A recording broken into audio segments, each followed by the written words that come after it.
7, 6, 5, 4, 3, 2, 1.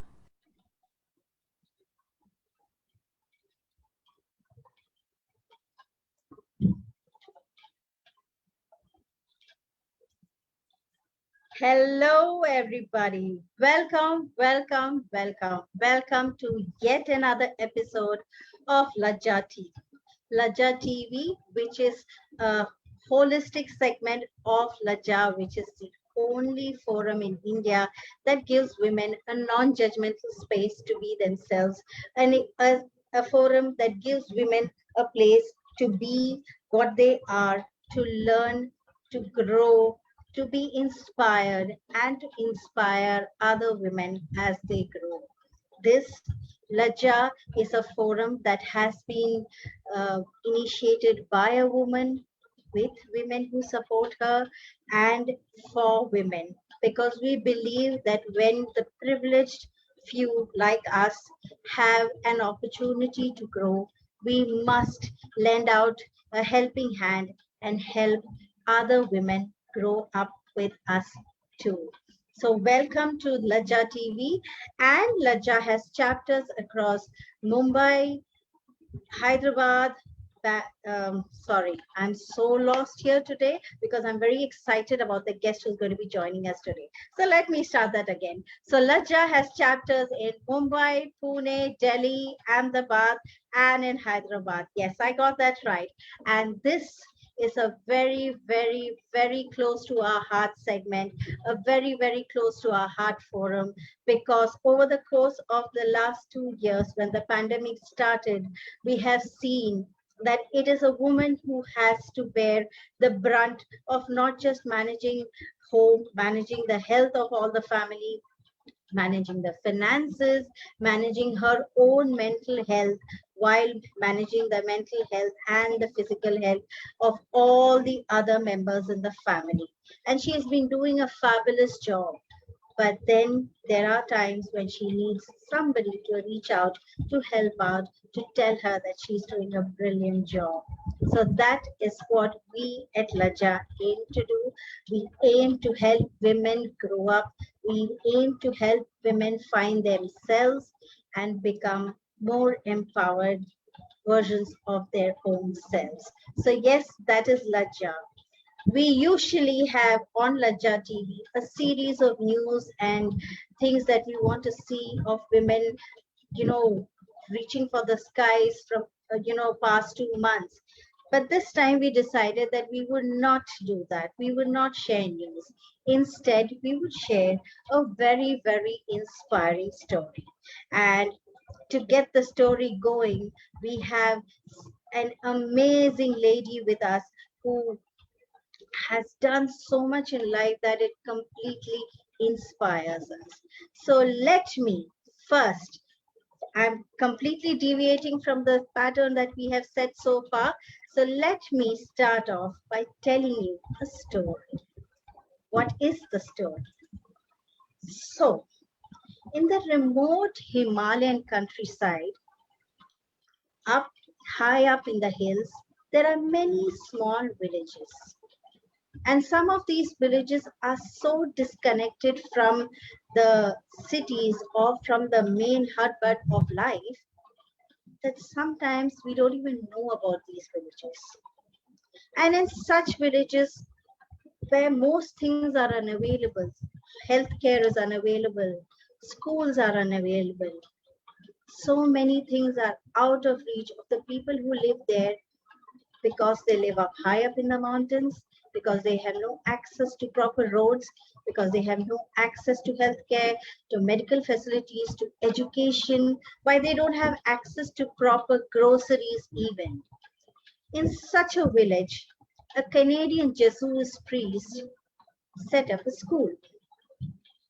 And every year, this priest, Father Ed McGuire, would go about home to home trying to get students to join his school. He believed that education was the only ticket to the outside world for most of these children. So in early 2004, when this Canadian Jesuit priest, Father Ed McGuire, was walking around the village searching for not just searching, actually, he had to convince the parents to send their children to school. And he came across one such household, the household where a sharecropper farmer lived with his family. It was a tiny tin roof home. And over there, father found this child. And father asked the parents, will you send your child to school? The parents readily agreed because going to school meant that they would get proper food. The child would get a proper nutritious diet. And the child would also learn something. So the parents, the farmer parents, agreed to send their child to school.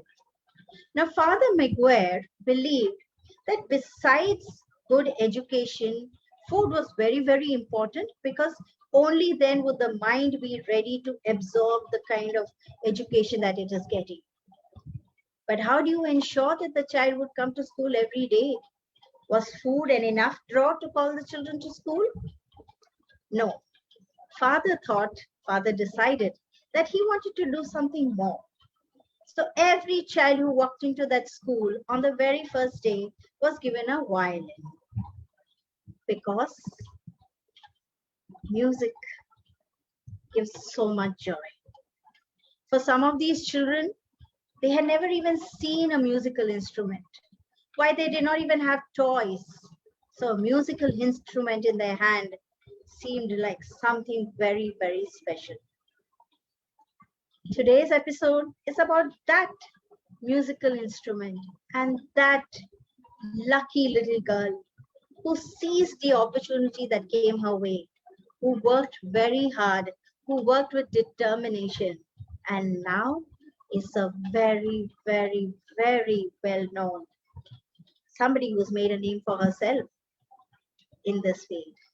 So let me not waste any more time and let me introduce you to our guest today.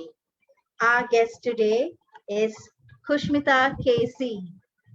Welcome, Kushmita. Let us have your video on.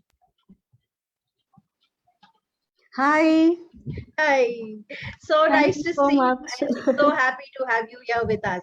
And I'm so glad to be here. I hope I did justice to the story I just said. Yes, you did. You did. All Thank right. you So so much. before we jump into the questions and getting to know Kushmita a little bit more, let me give you a background. Kushmita is the founder of the KC Western Classical Music School in India. She is also currently working as a violinist in Symphony Orchestra of India in Mumbai, and she has an amazing resume listing her experience as a violinist with hold on, I'll tell you, with orchestra concerts and recording. Germany, she's played with the Shillong Choir as a member of the European Chamber Orchestra in Mumbai, Hyderabad, Jaipur, Jodhpur, and Delhi. Wait for it. She has played with Zakir Hussain in a tribute to Shashi Kapoor program held at the Prithvi Theatre. She has played concerts with Faisal Qureshi, Louis Banks, and Indiscreet in Mumbai. She has performed for star movies, events, and concerts across India. She has performed with various artists like Suresh Wadkar, Rekha Bharadwaj, Talat Aziz. Oh, the list goes on. And she's taken up acting in an upcoming Nepali movie called Mumbai Junction. So friends, this is Kushmita KC. So welcome Kushmita, welcome to LAJA TV. Thank you, Vandana. Thank you so much. And I'm very glad to be here. And thank you for the nice invitation. It's really, really great to be here. We heard your story. We were so inspired, and that is why we wanted to bring you here. So I have given them a background, a start of how your story started, of you joining the school and your laying hands on the first violin that you ever saw. Tell us a little bit more. Tell us your story, actually. Well, it actually started how you have told in the beginning. So I will just make it a short version of that. So basically, yes, I got a chance to go to Gandhi Ashram school that was built in my village when I was around 5 years old. And this Jesuit priest who had come over from Canada wanted to give these children, like these village children, they were all, coming from very poor families, so their parents would not be able to send them to school. So the norm in our, still today, in our villages, the problem is that, parents want their kids to work with them in their family fields and all this kind of stuff. So yeah, so that's something he did. He wanted to change that, and so he went on in the houses and introducing himself and asking, if these kids are going to school, and then of course parents wouldn't send them, and then he promised them that they would get education, they would be taken care of, and all this kind of stuff. So one plus point for them to come to school was they would be getting food at school, so parents would not be burdened to struggle for food, right? Yes, So yes. yeah, so that was how it started, and I came to school the first day, and for me the scene was that, so he was taking names on the register, and after he registered my name, my mother was supposed to leave me, and I was supposed to be in school and playing with other kids and all that. So he had a lot of toys and everything to distract the kids. So definitely that happens with everyone, that you Yes. start crying on the first day. So I did Yes. that. Yeah. And yeah, so he tried to calm me down with the teddy bears and dolls and all this kind of stuff, and but somehow my attention was in someone, a teacher was playing the violin in the side, and so Okay. my attention was there, and then so he understood, okay, then that I wanted to try it out. So he asked the teacher to give me the violin, and once I started playing and trying it out, I was so lost in that that I forgot that my mother was no more there, and she had already gone home, and she was coming back to school, and it was now time for me to leave the school and go home. And that was a sad Okay. moment. So you can Okay. see that violin was just meant for me. Yes. So my destiny is such that it had to happen. So yeah, so I got introduced to violin, and I loved it on the first day. So I would go to school every day. That was my motivation, to be at school every day, just to play music and play violin. And somehow, God gifted me with this talent that I was doing well in it. So yeah, and somehow during those years when I was around 11, 12, since it was a missionary school, a lot of volunteers came from abroad to teach us in our schools. So there Okay. was two German volunteers who came over to my school to give us, lessons, and they were both professional musicians. Mm-hmm. So and then that's how they discovered my talent, actually, and then they decided to take me over to Germany and give me a possibility to take music as a career. And so I auditioned in Germany, and then so that's how everything unfolded, and here I am today. Yeah. Yes, yes, that is so lovely to hear that story. And believe me, when I heard the story for the first time, I was, like I told you, I had goosebumps and I kept thinking about you the entire day. And I was telling my children about you and how inspiring it is that once you find your passion, then there is nothing to hold you back. So let me come back to you. Having lived a better part of your growing up in Germany, you still came back to connect with your roots. How was the reception? How did they, what was the reaction to somebody who's lived abroad for so many years and come back? Because we already know the kind of, the cultural setting that was there in your village and the kind of poverty that you came from, and you had the opportunity to go out and make a life, and yet you came back to that kind of a poverty. So what was the reception? Was there a cultural shock? And what was the first thing that you wanted to do when you came back? So there are a lot of reasons for that. One of them was to get back to my roots, because I had been gone since I was a teenager, actually. Mhm. And I had not lived my life actually since I was in Gandhi Ashram as well. We were in a boarding kind of school. Like, we had a place. Okay. Father Yes. McGuire made sure that we stay at school and study, because at home my parents would not have resources for us. There would not be any electricity, right? We used to Yes, with candles and all that. So that he said that it's not, we need a proper place to stay and place to everything. So stay. Yes, since I was very small, I was staying at school. So I didn't have this connection also with my parents, even though, that they're your parents. yes, But as a teenager, you don't take care of, all these yes, relationships and all that. And yes, we're all in different world, right? So, yes, and then also after going to Germany, and growing up there, I was in such a, you must understand that I went to a different set of, culture. It was a completely new world for me, a new planet, and I had to adjust to the language yes. over there. And nobody spoke in English, and nobody spoke also my mother tongue, which is Nepali. So I had to switch my, complete my thinking method, mentality. Absolutely. Yeah, so everything was new for me. And so since then it was embedded in myself. I thought to myself that I would have to adjust to everything. And in order to, move forward, in order to be successful, I have to, match myself to the surrounding. So Yes. Germany was like for me, okay, I have to match here, I have to match there, I have to do this, that. So how people did over there. So I was trying to be one of them. So I was Yes. one of them in the time when I had just finished my master's, and I had worked there for 2 years. Okay.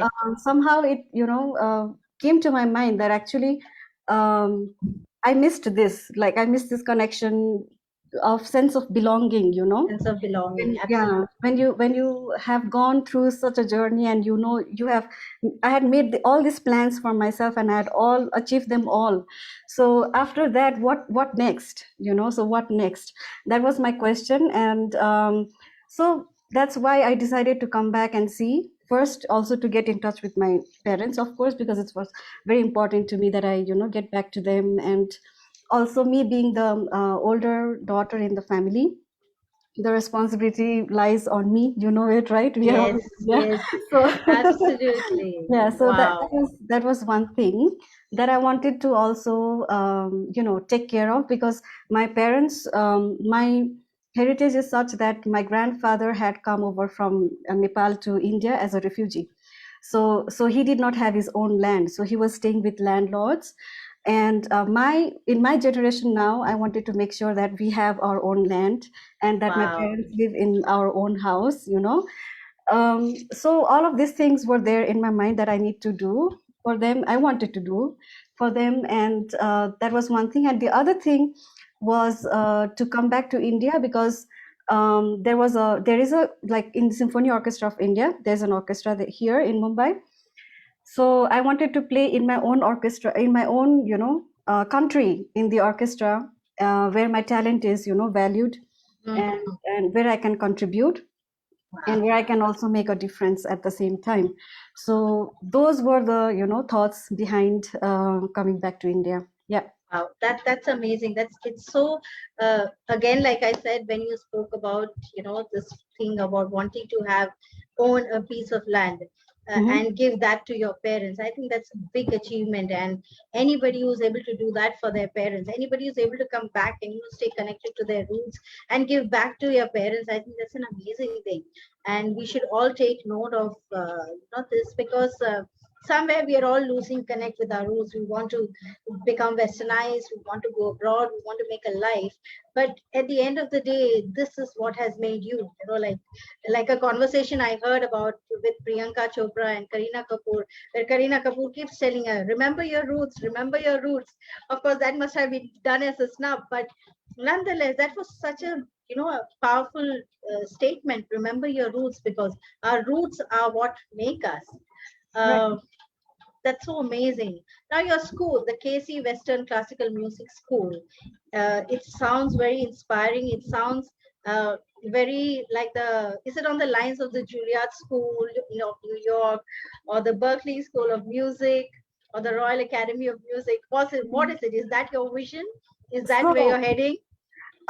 definitely those are the milestones that we want to, of course, achieve. But given the situation, also why we opened this KC Music School is first of all, to bring awareness that in the schools, which we figured out in Mumbai when I had been there for like some time, 6-7 months. I got to know that when I was also involved in making music in the Bollywood industry, I saw that a lot of musicians, professional musicians, were self-taught, Yes. and also they didn't have resources, to learn these things professionally, really properly. So our idea was to, bring this project in schools first, just to make, people aware of music, that it has to be taken seriously also in schools. Because I saw that in Germany we had music, like, I mean, music was very, it was like a subject that we had at school. So everybody was encouraged either to sing, to play an instrument, or, or anything. So we wanted to bring that also, this awareness here, because music is not taken seriously, and it's very important for each and every child to, get introduced to an instrument and learn music. It's very, very important. Yeah.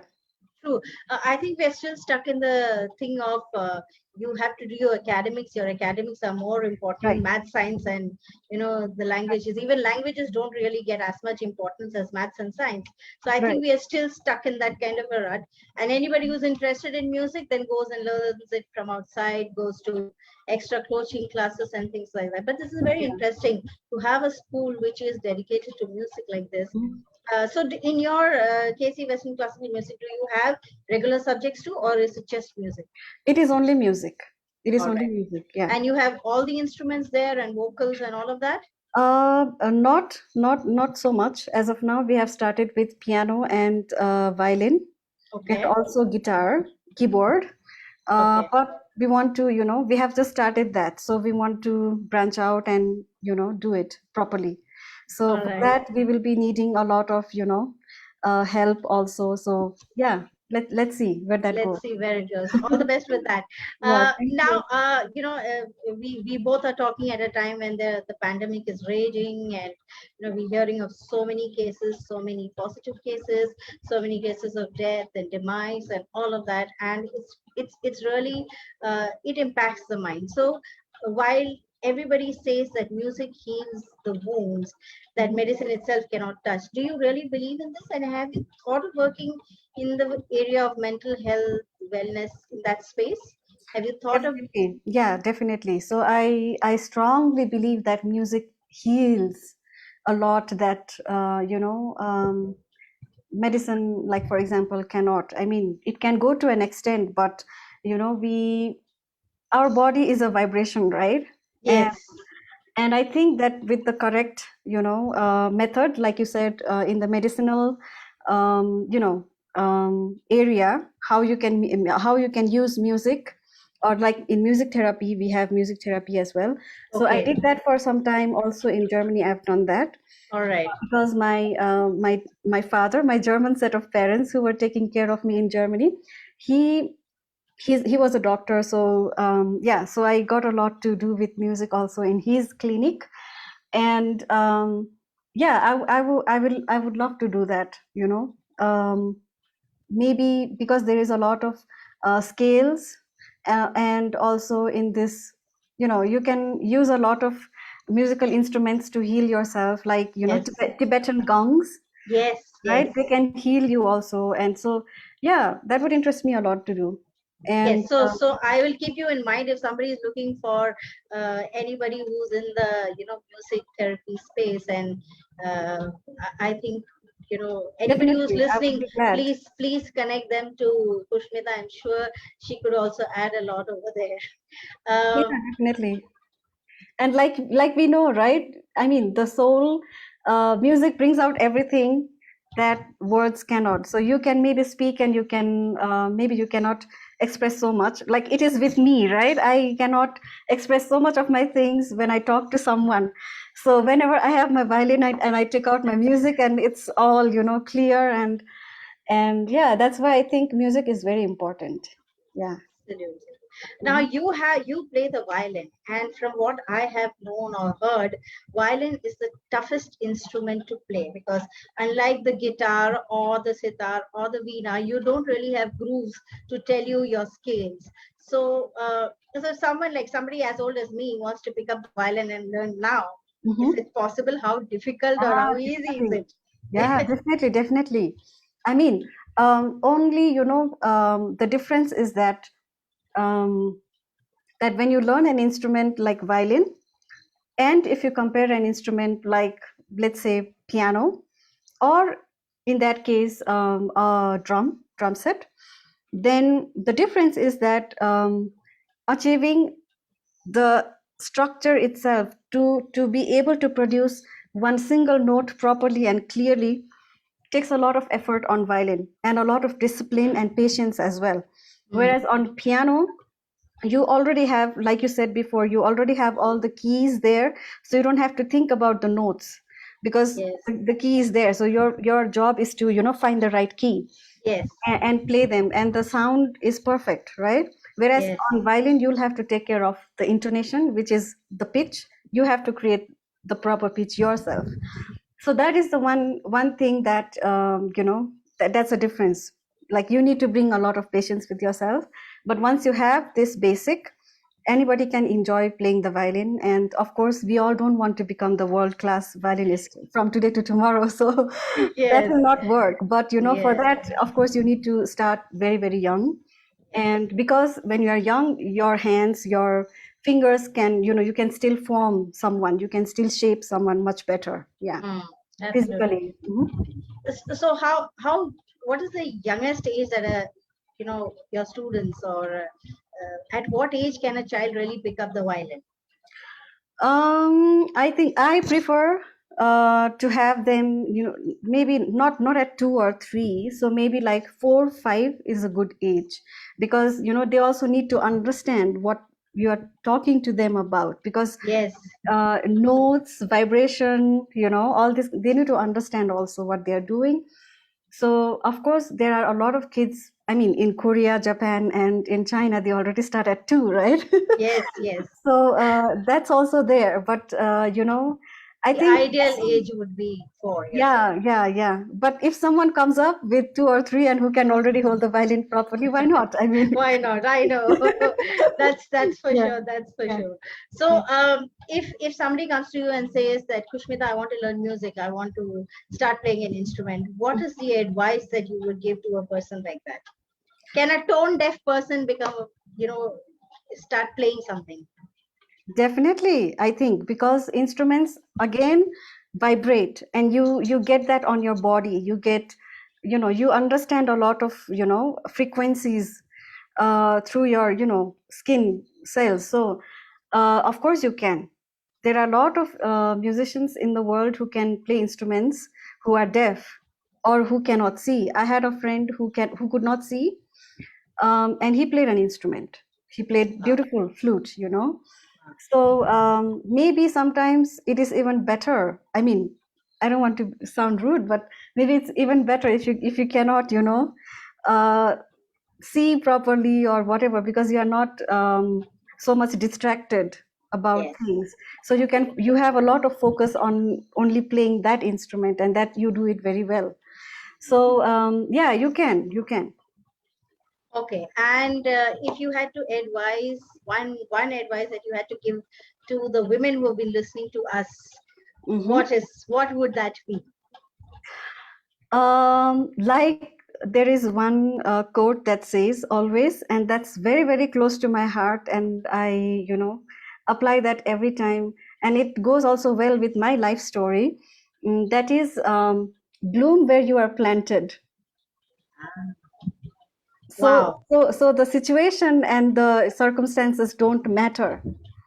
If you are the flowers, for example, they are planted everywhere. They can, bloom anywhere they are. So make the best out of that situation, and just bloom with whatever is available and whatever is, in front of you. So I think making the best out of that is already, great. Yeah. Wow, that was amazing. I've never heard that one before, but I may have heard it, but listening to you say that really makes quite an impact. Okay, so now to the best part. Of course, the entire interview has been amazing, and I'm completely in awe of you and the life that you have led. But I had promised my viewers something amazing coming. So monsoons is just around the corner. Actually, my kids just came running in saying that it's raining outside. So could you play us something for the rains? Yes, I have thought about that, and also here where I stay now, this is like on the hillside. It's Masuri. Uh-huh. It has been raining a lot today, and Yes. right now it is the season, right? It has started. So Yes. I have thought about playing a piece, a Western classical piece that is composed by Antonio Vivaldi. Uh-huh. From the four seasons he has composed, and this is the part. This is a summer part, and a movement from this summer part, which is called the storm. So the storm happens in summer. So Summer. Okay. so actually, normally it is accompanied by a whole orchestra, Yes. and we have a lot of effects of lightning and storm and thunder and all that. But Uh-huh. I'll try to create that with only one violin today. Okay, let's So I'm all geared up. yeah. Let's hear you. Okay. So all of like I hope you'll Yeah, enjoy yes. it. I will love it. Okay. Okay. Let me take off my headphone. Can you hear me? Yes, I can hear you. Perfect.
Wow.